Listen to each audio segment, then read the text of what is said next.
Ravi de vous retrouver sur ce plateau pour votre grande session d'information. Bienvenue sur Gabon 24. Tout d'abord, les titres. Au Gabon, coup d'envoi du Tour cycliste, la Tropicale Amissa Bongo ce lundi à Manda. Nous sommes là dans le sud-est du Gabon. Le coureur de Delco Marseille, Aristide Gadorki, Michael est le principal vainqueur de la première étape marquée par l'absence curieuse de l'équipe gabonaise. Nous irons au Tchad pour la troisième étape de la visite d'adieu du ministre français de la Défense, Jean-Yves Le Drian. Dernière visite, notamment dans les 3 pays du Sahel, où il est allé 52 fois pour superviser 3 opérations militaires.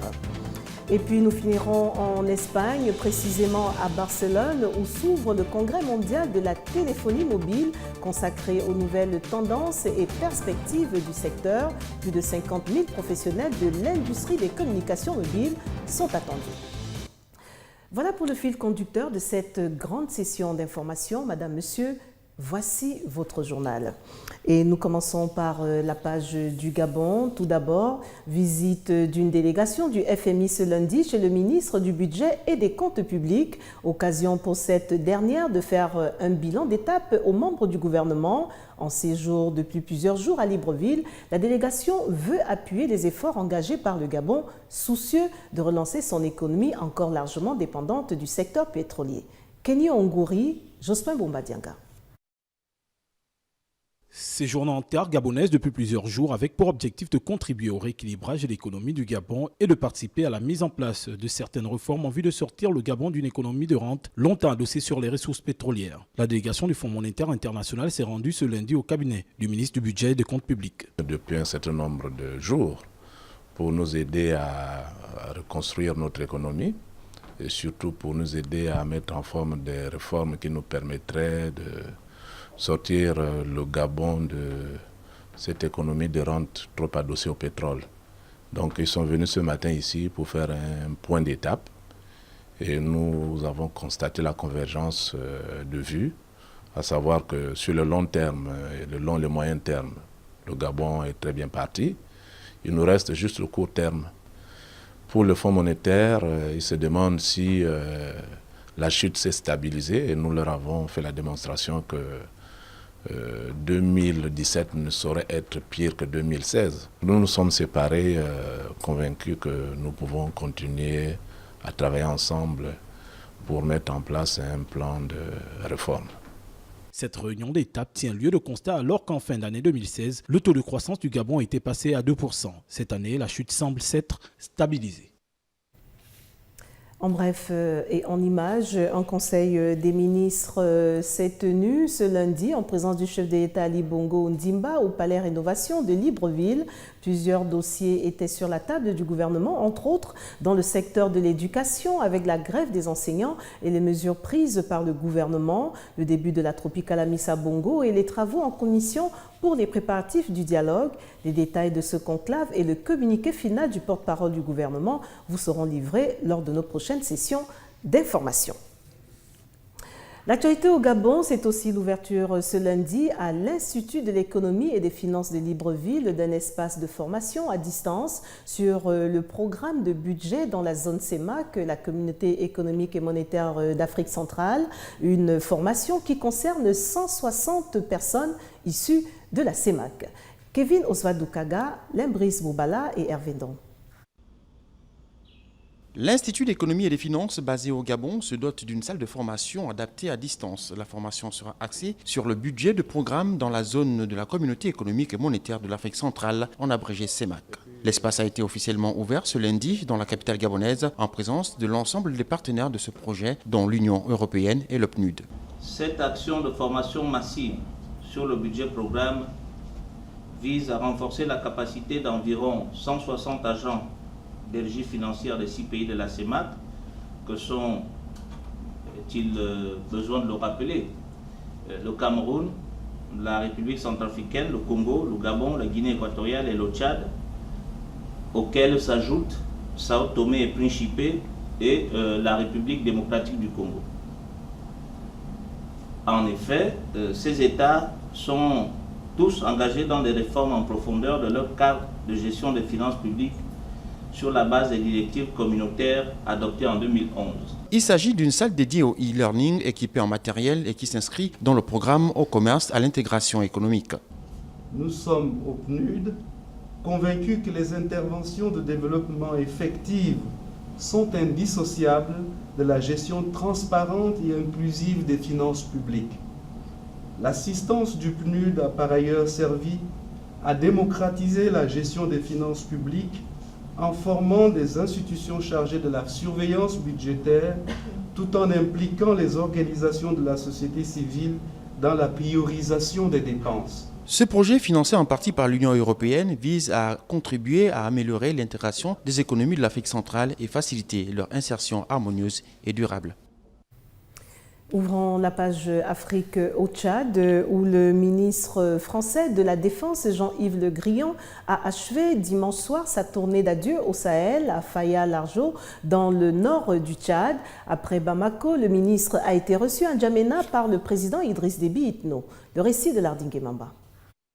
Si vous n'étiez pas intervenu au Mali en 2013, personne ne sait ce que serait devenue la région, assure Jean-Yves Le Drian au président tchadien Idriss Déby. Le ministre français de la Défense Jean-Yves Le Drian a mis terme dimanche à sa tournée d'adieu au Sahel, après Bamako, Gao et Niamey. Il reconnaît néanmoins que l'armée française doit au Tchad. Sans les soldats tchadiens, la conquête de Ifoga n'aurait pas été possible et le Tchad joue encore un rôle très important au sein de la MINUSMA dans le nord du Mali. Idriss Déby a pris du poids sur la scène internationale depuis 4 ans, suite à ses interventions au Mali et en Centrafrique. Au Sahel, il faut faire preuve de patience. La régionalisation dans la lutte contre le terrorisme fut la grande avancée de Barkhane. Les pays du G5 assureront leur propre sécurité et non au gré des humeurs des uns et des autres. Mais à ce stade, personne ne semble remettre en cause les biens fondés de l'opération. Jean-Yves Le Drian a annoncé samedi à Niamey au Niger le déploiement temporaire d'un groupe d'appui opérationnel de 80 personnes à Tillabéri. Dans cette région, l'armée nigériane a subi une nouvelle attaque la semaine dernière, dont le bilan s'est alourdi dimanche à 16 morts, après le décès d'un militaire nigérien qui avait été blessé dans les affrontements. Direction le Soudan, où l'on apprend qu'une journaliste soudanaise critique du gouvernement s'est plainte dimanche d'être la cible d'islamistes radicaux qui l'accusent d'avoir insulté l'islam dans l'une de ses chroniques. Marina Boissa s'en fait l'écho. Chamael Al-Nour dit être la cible des islamistes radicaux et de certains médias après avoir critiqué l'action du gouvernement en matière de santé publique. Dans une chronique publiée le 2 février dernier dans le quotidien indépendant El Tayar, où elle y dénonçait l'obsession grandissante des régimes islamiques pour les questions de vertu et d'habillement des femmes plus que pour celles de santé ou de l'éducation. L'organisation Reporters sans frontières a exhorté les autorités à faire tout le nécessaire pour la protéger et condamner ses appels à la haine et à la violence.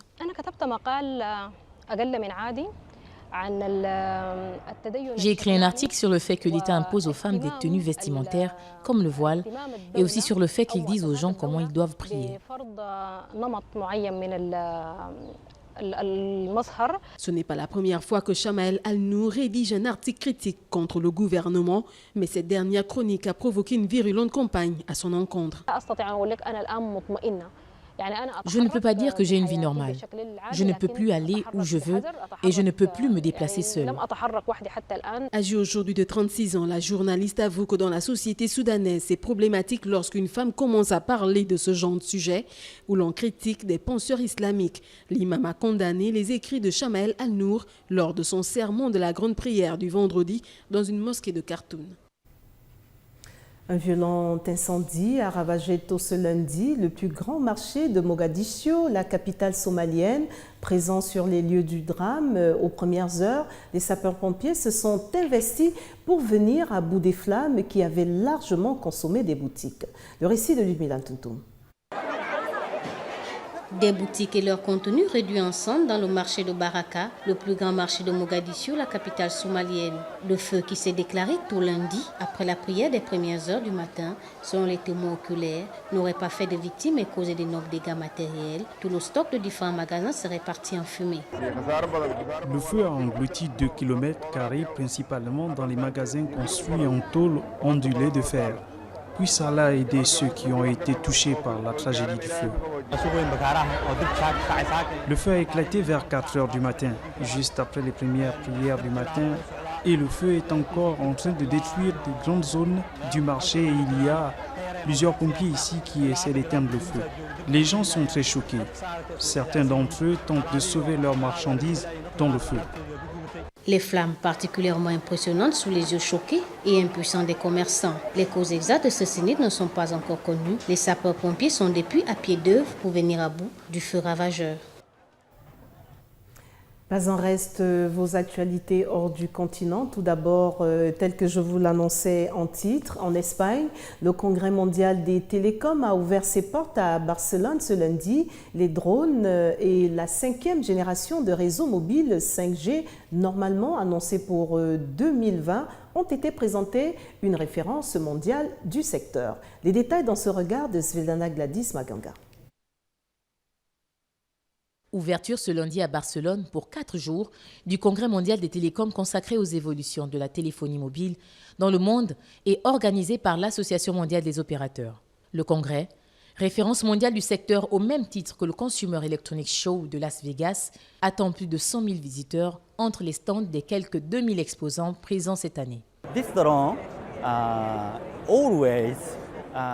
Ce drone surveille le partage des portions des données et leur statut. Et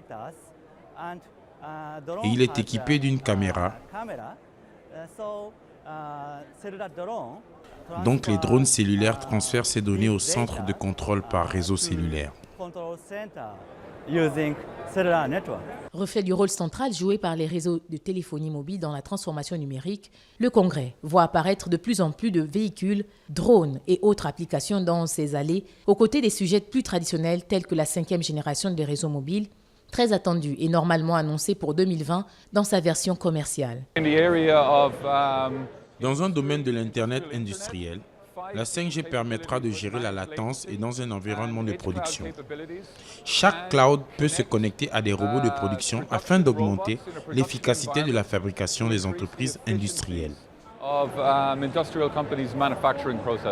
Dimanche, les principaux constructeurs de mobiles ont présenté de nouveaux smartphones Samsung, dont le prochain Galaxy S ne sera dévoilé que le mois prochain. Le congrès se tiendra à Barcelone jusqu'au 2 mars. Cap sur Tokyo, où la maire de Paris, Anne Hidalgo, a dénoncé ce lundi les propos inamicaux du président Donald Trump qui s'en est pris, dis-je bien, à la capitale française. Les explications de Charlène Fleur-Média.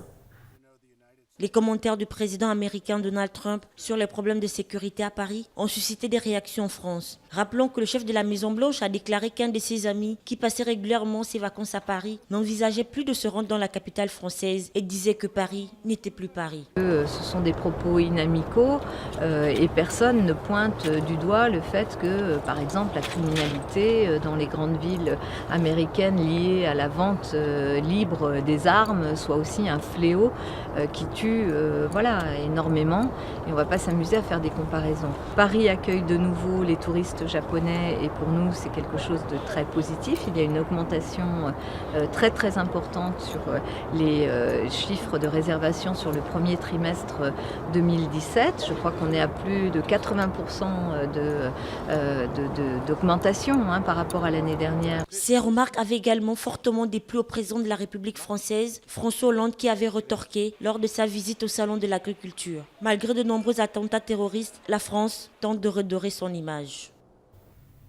En Corée du Sud, dans le reportage que vous allez suivre, les femmes sont réputées faire la grève des naissances et l'un des défis du ministère des Affaires sociales est de faire remonter le taux de fécondité le plus faible du monde. Charlène Fleur-Média nous en dit davantage. En Corée du Sud, le récent décès d'une employée du ministère des Affaires sociales a relancé le débat sur l'épuisement des mères. L'un des défis du pays, faire remonter le taux de fécondité le plus faible du monde. Kim Yoo-hee, ingénieure de 37 ans, mère de 2 petites filles, fait partie de ces rares sud-coréennes à avoir saisi l'opportunité d'un congé parental d'1 an, mis en place par les autorités. Elle mesure sa chance. Son employeur ne l'a pas mise dehors après sa première maternité. Elle explique cependant avoir travaillé souvent jusqu'à 21 heures passées. jouer avec son enfant, dîner avec son enfant, c'était un rêve inimaginable. En général, avant le mariage, on demande aux femmes « Est-ce que tu vas quitter ton travail si tu te maries ? Est-ce que tu vas continuer à travailler ?» On n'arrête pas de leur demander. Pour celles qui se marient, on leur demande, une fois enceinte, « Est-ce que tu vas continuer à travailler après l'accouchement ?»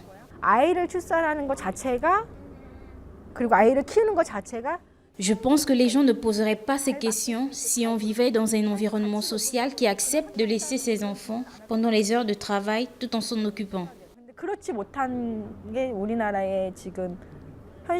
En Corée du Sud, le taux de fécondité en recul depuis des années est de 1 enfant ou 2 par femme, 2 fois moins que la moyenne mondiale qui est de 2 enfants ou 4. Et le nombre de mariages est en chute libre. Les démographes parlent de grève des naissances. Depuis 2006, le gouvernement a investi plus de 83 milliards d'euros dans des centaines de programmes visant à encourager les gens à se marier pour avoir des familles plus nombreuses. Malheureusement, sans succès pour l'instant. Pendant ce temps, au Canada, l'annonce de la construction d'un mur à la frontière entre les États-Unis et le Mexique a déclenché les passions et relancé le débat sur les frontières. Elisabeth Vallet, spécialiste des murs frontaliers et directrice de l'Observatoire de géopolitique à l'Université du Québec à Montréal, démontre le caractère inutile de cette solution. Retrouvons Charlène Fleur-Média.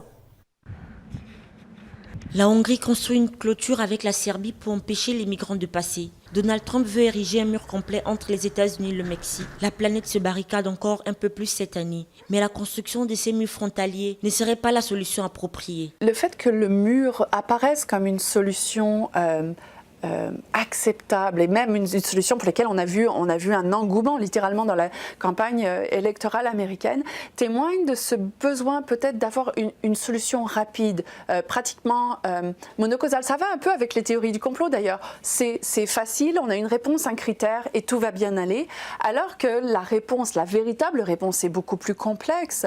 La dépense de la construction du mur de séparation, inadaptée comme méthode, ne solutionnera pas l'entrée des immigrés. Il faudrait se pencher sur la source du problème. Si tout cet argent était investi dans des missions de paix, dans des casques bleus, dans des casques blancs, peut-être qu'en fait on résoudrait plus durablement le problème, par exemple en gérant les questions des changements climatiques qui génèrent de l'insécurité alimentaire et des migrations, eh bien peut-être qu'on pourrait changer en fait littéralement le cours de l'histoire. Il est certain qu'avec les murs, on contribue à accentuer un phénomène qui de toute manière est inéluctable, qui est celui des grandes migrations. Cette solution proposée sera-t-elle validée par ces dirigeants qui tiennent absolument à ériger les barrières ? Sport et c'est du cyclisme. Nous sommes là au Gabon. Tout d'abord, le coup d'envoi de la 12e édition de la course cycliste La Tropicale à Missa-Bongo a été donné ce 27 février à Mwanda, la ville minière de la province du Haut-Ogooué, dans le sud-est du pays. Le coureur de Delco Marseille, Aristide Gadorki, Michael, qui participe pour la première fois à la Tropicale, a remporté la première étape, Mwanda à Kieni, longue de 150 km. Seule fausse note, l'absence à la ligne de départ de l'équipe gabonaise des Panthères. Une commission technique devra statuer sur la suite à donner à cette affaire. Aucune source officielle ne s'est prononcée pour en faire la lumière. Des questions de primes seraient à l'origine de cette déconvenue qui a déçu le public venu nombreux acclamer l'équipe gabonaise. Et puis Thomas Weckler a choisi de courir la Tropicale pour mettre un terme à sa carrière. Il a confirmé lors de la conférence de presse d'avant-course de dimanche dans un hôtel de Franceville. Nous sommes là au sud-est du Gabon. Témoins de cette annonce, nos envoyés spéciaux sur place, Gaël Mapessi et Bertin Osaga. Il sera certainement la principale attraction de cette 12e édition de la Tropicale à Missa-Bongo. Pendant la conférence de presse d'avant-course tenue à Franceville ce dimanche, Weckler, 37 ans, a choisi de courir la Tropicale pour mettre un terme à sa carrière professionnelle. J'ai choisi de prendre part à la Tropicale parce que j'ai beaucoup d'affection pour cette épreuve. Et puis on a une équipe très bien bâtie pour Paris-Nice sur le sol français. Donc j'ai choisi pour ma dernière année de privilégier une course dans des conditions au soleil agréables et où on se fait vraiment plaisir par rapport à une compétition européenne avec toute la pression que ça engendre. 2 fois champion de France en 2014 et 2010, le coureur cycliste français a annoncé les couleurs. Je ne prends jamais le départ d'une course sans ambition. Alors après, je m'adapte en fonction de mon état de forme, de l'opposition, du terrain et etc. Mais pour répondre franchement à la question, oui, j'ai des ambitions personnelles comme l'ensemble des coureurs au départ, assez hautes. Ouais. Conscient de son état de forme actuel, pour sa 4e et dernière participation à la Tropicale, Thomas Vauclair veut terminer sa carrière sur une belle note. Le rappel des titres avant de refermer cette grande session d'information. Au Gabon, coup d'envoi du Tour cycliste. La Tropicale Amissa Bongo ce lundi à Mwanda, dans le sud-est du Gabon.